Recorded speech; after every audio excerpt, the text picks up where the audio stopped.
I feel like that non-mobile bruisers are so trash in the game right now. Look, bro, the way how I see things, bro, top lane is not a useless role. The way how I see things is that top lane is one of the most significant solo lanes like Darius, right? But you need to be allowed to snowball, you know, then you also need to play a champ which can snowball in the first place. I think there are bruisers which suffer because they are summoner spell depending. There's only a handful of champions in this game which depends on summoner spells. Darius is one of them. Now I might be like, oh, but that's now you're just biased because you're Darius ought to be. No, but it's the truth. Have you ever seen a Darius teamfight without sums and actually clear anything off? I've never seen that in my life.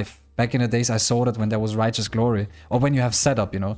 But there are multiple drafts where you just don't have setup. The biggest problem about League of Legends is that every new champion has dashes, has a fun kit in terms of like mobility, and then you end up like playing Darius. Bruisers in general, it's the second best class in the game at the moment. After mages, by far at the moment. Have you ever played into a Olaf, which was 0-3-0, and then was on Stridebreaker Death Stance, what he does? Have you ever played into a Mundo, which is on Heartsteel Varmok 0-2-0, 9 CS per minute? Have you ever played into that? What that makes you feel, you know? Have you ever played another role into these kind of bruisers? What that makes you feel? It's insanity. This is rebellion. This game I want to show how to deal with Yorick. This game I want to show you guys how to deal with Yorick. Because many people have been asking me, yo XYZ, what do I do into Yorick? You zone him level 1, you get your XP, he doesn't get to play the game. You see that? Yorick Gamer is getting gamed on, you feel me? Yorick Gamer is getting gamed on, chat. Had to lose his entire HP bar, your wave is automatically slow pushing into you right now. What you want to do is you want to last it with W, maybe give up on one minion to secure the slow push, and then you start zoning again on next wave. As you can see, I'm already building myself a solid lead from the get-go. Next wave, the slow push starts. Maybe I have griefed it a bit, I don't know. I dragged it for a bit too long, I think. But it should still be fine. Because his next wave is first. I don't mind if he doesn't lose XP right now. But do you see his CS? He can't play. First of all, he can't play. Second of all, the wave is still in a good state. And now I get a good trade. I don't start off with E, looking for order. If I don't get it, I don't get it. Now we're in the zoning zone. I get XP, he loses that XP. You see that? Now I want the minions to aggro this again. He will lose those 3 minions he didn't lose at the start. At some point. Look, he's gonna lose this one, and he's gonna lose this one. So now he lost like 4, right? If I can count. And now my wave is still good. He's on 0 CS, you see that? There's nothing he can do. There's a ward now, I could have cleared it if I was super patient. Now I need to walk out of the bush, give him that. Because otherwise, like, the wave would not run through and I would not lose him the max. He's on 0 CS, you see that? Master tier Yorick player, doesn't matter. You played fundamentally correct. 0 still, you know? We are both on level 3, he's on 0 still. He has to eat this. That was his first minion. Boom, wave still in a good state. You see that shit? That's how you need to do it. Now he loses his patience. Oh shit. Never mind. Or I lose my patience.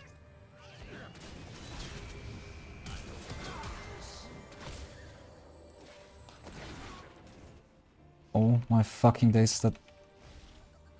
Is that fucking unlucky, by the way. Perfectly spaced as well, so they can't kill me. Bro is on 3 CS. I got scared that bro has E, you know. Shock. You could try another gank, but they can't kill me right now. Why do I slow push this? Is also pretty fucking simple. I slow push this due to the fact to make him lose as much as possible. Shaco showed topside, right? So he full cleared into topside, got scuttle topside, and he was 10 HP. So he cannot be topside again. So that's the reason why I'm doing this. Like this, I still make him stay in lane because he will greet his TP, and I make him lose as much as possible. I'm super safe on the wave because he can't be topside. Because no camps, he has to clear bot to top again. And yeah, that's why I can stay. Some of you guys would recall in that moment, but you just need to think, where's enemy jungler? Where's my jungler? Where did he start? Where can he be? And now he gets the first real crash. This crash is also super nice. Simply explained is that I like this into Yorick. If I have big space, I have big space. When you have such a big wave and it crashes, the next wave will automatically slow push. Also pretty simple, by the way. Why? If there's a big wave crashing, his wave, the next one which comes, right, is stuck under the turret. Your next wave will travel the entire distance through, which will keep the wave in a spot where his next wave will arrive first. And what does that mean if his next wave arrives first? That means that his wave will be pushing faster. Because his next wave gets to hit first, right? While mine is still traveling the longer distance of the repositioned minions, right? For the people who don't know. Like that is basically the explanation, if that makes sense. And now what you want is you want to slow push this into next one, crash it, and then you will have a slow push back towards you again if you don't grief the wave. I will show you. I'll show you, okay? So boom. Now you're free, right? The next wave is coming. 1, 2, 3. 1, 2, 3, 6, 7. And now if you push this slow enough and crash it, the next wave will slow push. You can always check your waves just by looking like at the turret. Like I look at the turret, I know the wave is like right here right now. And now I know, like look, when the wave crashes, I have two options. I can either proxy, but I don't want to, or I keep the wave like this. And now see, my wave travels through. You see that? Now I have timer to go for a ward. And now you see that, how the wave is positioned. You see that? And now we have the example I was talking about. If he does not auto-take this wave a single time, it's fucking bitch's ability, bro. I lose, by the way. I lose this. I'm just dead. Okay, my bad, I guess. Shaco stops that again. I got hit by the E. I need to focus up. That's why I don't do so much educational stuff. Because if I do educational stuff, I kinda get hit by one ability in these type of matchups, which you're not allowed to get hit by, and you're like fucked. You need to be fully locked in perm on enemy character. Okay, but how the fuck am I ganked so much? And it's AP Shaco as well, so I'm actually dead probably. Okay, that's the first gank by my Belveth. Oh, yeah.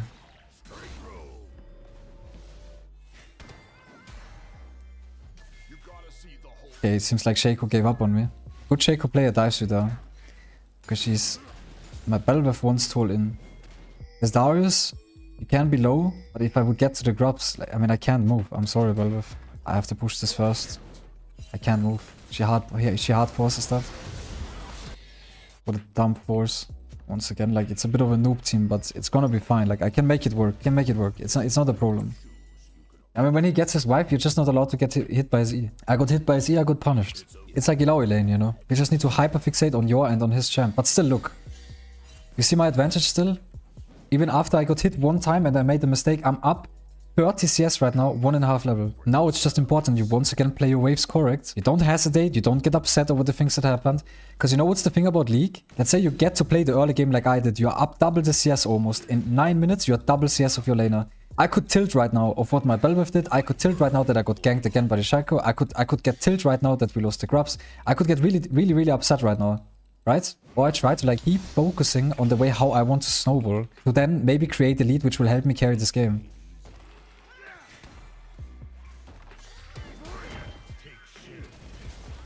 You always need to auto W the thing as well. It depends in what kind of situation you are, but usually you always want to auto W the cage. If he maxes it, you need more. Now you want to focus the small ones, otherwise the wave auto pushes. You don't want him to get like minions for free, and it always really spawns one, you know. That's the most annoying part about it. It always spawns one when it kills one. That's fine. So you know, I'm still up 40 CS after everything that has happened in this game. 2 ganks top side, playing weak side. Don't matter. Now we can turn up soon. If he misses E, I will turn up. I will probably get his flash and poke him so low that I can dive him after. Because that's usually the most common mistake. Look, I can't even focus the maiden, by the way. It's so difficult. It's so difficult to auto-take this thing. Because it has different thingy. I just want him to... Yeah, just like that. I should win. I should win. If I lose this, it's most OP champ in the entire world. The jungle isn't always there. But she's there to, like, collect the wave, you know. Well, I don't know where the shock is. Maybe if he's on Drake, that's a really good play. And there as well, like, look, I did not E, right? Why did I not E? Really simple. Really simple why I did not E. So I can get EQ. Really important there. If I E him randomly in that trade, I don't get guaranteed Q and I actually die. I just die. You just fucking die. I go Shojin first because it has pickaxe and it enables me to actually win the isolated 1v1 against him. If I go Stride Breaker, it's fine as well because I play Approach Velocity. But with the pickaxe, I actually have better early game spike. I have more AD and it's really good. I don't know if we can kill him, to be honest. Malza wants to dive this, but...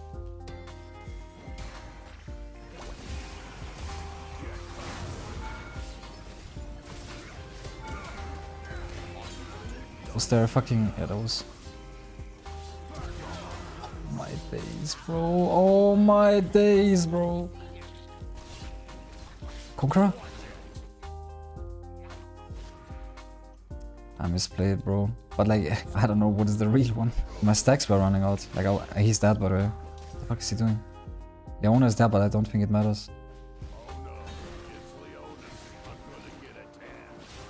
I mean, if she has Ignite, it's gonna be bad.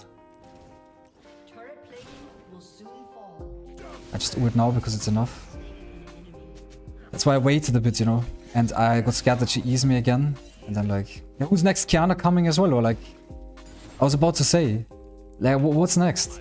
Just let me go. This, for example, would be Tabi game, but I feel like I must go Mercs. I feel like I just have to go Mercs. Even though Tabi is like 20x that game. Shojin damage, exactly. And there you saw it, level 11, Shojin. And the reason why I killed the Yorick before was simply because I had the pickaxe. If I have Phage, I die. Pickaxe is overall such a perfect item for Darius. If Phage was a bit better, I feel like, then you would never go anything else. Fun, no. Now the fun begins. I just want to get that turret. 600 damage. 622 damage from that trade. That's like my R. That's fine. We just play around my R right now. We're gonna try to get Strikebreaker as fast as possible. Keep in mind we are playing approach velocity this game with cookies. So therefore Strikebreaker value out of the roof. Chat, out of the roof. Oh my days, I knew it, bro. Well, if I dodge his next E, this turret is mine. It's gonna be a hard task. All he has to do is just hold it. Just approach. Velocity broke. That hits, by the way. I need 3 auto attacks, look. And then I can't even Q these. I need 1 auto attack each on these. That is so crazy. That was one of the worst changes they could have done to this champion. Matchup used to be so hard already back in the days. I had to cancel auto attack if I wanted that one. Just go, just go. This guy has to die. You guys got him. Yo, by the way. Do you mind? Oh, we can actually go. Just take the minions, fuck it. Who cares? Archer, stay with us. I can bait her in maybe by taking Herod. I drift again. Look, I insta-spam it. And now I drift onto mid. I hope Shaco isn't there. If Shaco smited, I'm gonna cry. Okay, would she? Unless... Wait, the turret fell off! Nah, you gotta be kidding me. Let's take this camp together, Marza. Denying Shaco a little bit of XP as well and gold. That's how we do it. Now we check Drake together. If he's on it, we are gonna get it. Even if he's not. It's the wrong one. I can just pull it and then walk off now. Okay. Got a little bit scared there because it took so much damage so fast. Can we help the Belviv? There was another box. We go. There was another box! These boxes, bro! Another box! Back! Shut the fuck up, bro! How many more? How good was my Shaco impression, by the way? Portal? Ah. It's not like I'm dead, no? He's dead. Nice. This combination into Yorick is really OP. I've never tried death stance into Yorick. Do we have anybody in this chat room who has ever tried death stance into Yorick? Because that could be one of the things I could see work. But then on the other hand, if Yorick has you caged up with his ghouls, you don't play the game. No item in the world saves you from that one besides Stoneplate. But Stoneplate does not exist anymore because they removed it. Well, I don't know. I feel like when Yorick hits E onto you, you don't play. Or you always lose if he hits that ability. It's like Ilaoi, but just split push version a bit better.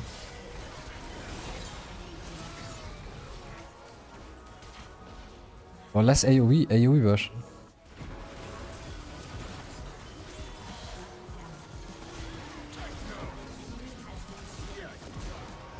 Just gonna test a little bit ult damage, you know, I really wanna learn like how much you actually have with this on level 11. Or like level 2 hour, I mean. Let's try ult damage here as well. Okay, that was like 4 stacks or what? It was pretty impressive already. Oh. Nice. Oh, shit. Wait, I'm trying, bro. I'm trying, boss. I thought it was percentage HP, maybe. But I knew that it wasn't 80. But yeah, Yorick is really interesting. I think, like, if... I don't know what is the real build into Yorick, you know?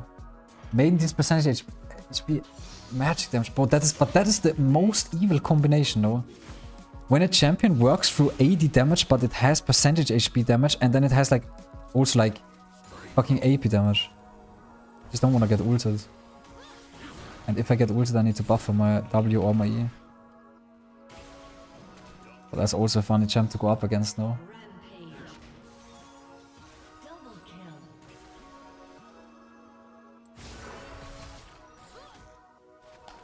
You not have ult. Well, I tried to like space it so hard or...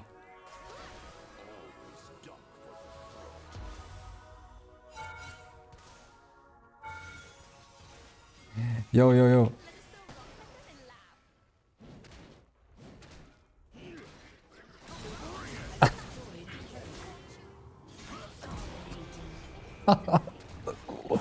Bro, it just went sturdy for a moment. I mean, there was no way out. I also don't know about Mercs this game. I mean, look, this game, like, they have Leona, that speaks for Mercs. And they have Shaco, right? The biggest problem is that if I go Mercs this game, it's fine because they have Leona. Like, there's always, like, Leona, Morgana, all of these champs, you have to go Mercs. You have to go Mercs. You don't even have another choice. But then they have, like, Kaiser, Kiana, and also Yorick. And Tabi value is once again out of the roof. I think early game Tabi and then you swap up is always the best. You lose, like, what, 400 gold? But I think it's really worth it.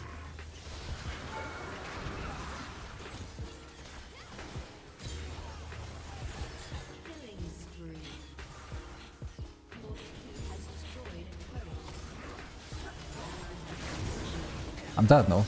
I'm actually dead, I think. Fucking dead, bro.